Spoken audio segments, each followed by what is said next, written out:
Bugün 2023 yılı 3. ayının 13. günü Polşa'daki paytaxtı Varşava'daki Xalq Meydanı'dan.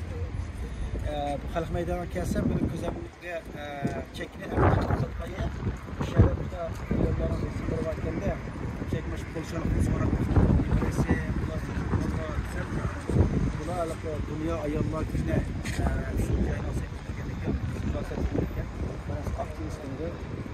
Bula ayarlan yapıp için şu yolda kıraş kılıp adamlar beklediklerine şularını esneş üstüne şarkı sıkacaklar bazen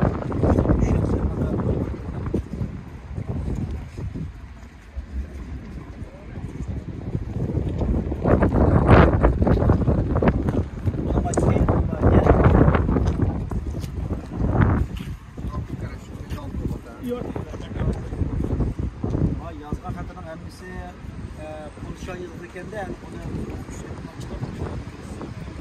zor.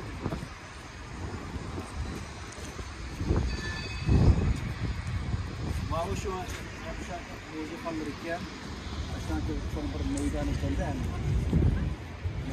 ya burada kızıl kamyonda Balkarpe Kona Varşava'nın şehriken Balkarpe yeni Varşava şehriken burun uruşulab atraf butunlay bayram olib ketgandan qaytadan qurib chiqqan yer ekanda ama u.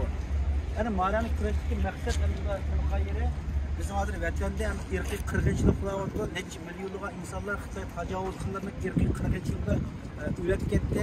Bizdirgini qilolmadik. Bu shundoq bizmi demoqchi o'g'rimiz bizmi vatanda Xitoy tajovuz irqiy qurbonlar bo'lib ketgan Uyg'ur sarxillarni g'oyib bo'lib ketgan insonlarni hakim qilgan butunlay qirg'inchilikni o'sha chiroyli javoblar yozib mana shunday yaxshi qilib bir narsalarda mana chiroyli yaxshi qilib nasab hamma davlatlarda bizim xalq maydonlariga qo'yib qo'ysak mana buldiki mana bir narsalarda mana chiroyli ishlarni qilib qo'ysa o'tdiki ijtimoiy xalqqa ketamagan raus tutibdi bu shamolladan ishtim bo'lmaydi ekan mana narsa ekan. Men shuning bir rasmini tortib video qilib o'yladim. Shundan boshqa bugun 13-kuni Uyg'ur sarxillardan Abduxoliq Uyg'urniki Jallod Shimshisi tarafidan qatl qilingan kunda ma'lani ko'rib Abduxoliq Uyg'ur bilanki bir ismga yetdi. Bizim o'zimizning yo'l to'plab qolsa, bizim o'zimizning millatidan chiqqan o'zimizniki Uyg'ur xalqining erkinligi, yo'lligi, mustaqillik uchun jon bergan qahramonlarimizni bizmi dunyo xalqlari omon uchun o'zimizning yo'lda mana shunday ularning rasmlarini qo'yish orqali chaqlab omon ekanmizda. Mana turib turib mana bizniki millatininki qahramonlar ekanda har qanday bir millat o'zining tarixida chiqqan o'zining millatining qahramonlarininki ish izlarini dunyo o'ngilchi orqali o'zining davlatlik xalqlarga o'ngilchi ularning milliy ruhni uyg'otib turishga bu cho'q bir narsanikini desam hammamiz bilamiz. Bu nihoyat bir ahamiyatli bir qilgan nima ekan. Shuni qisqacha so'zlab tushuntirib qo'ydim. Polshani hammamiz bilamiz. Ikkinchi dunyo urushida bular Germaniya armiyasi besib olgan bu ilgari bu tarixlar bor. Tush ketdim. Tarixda xaritada qattiq uchirib ketgan bir davlat Polsha.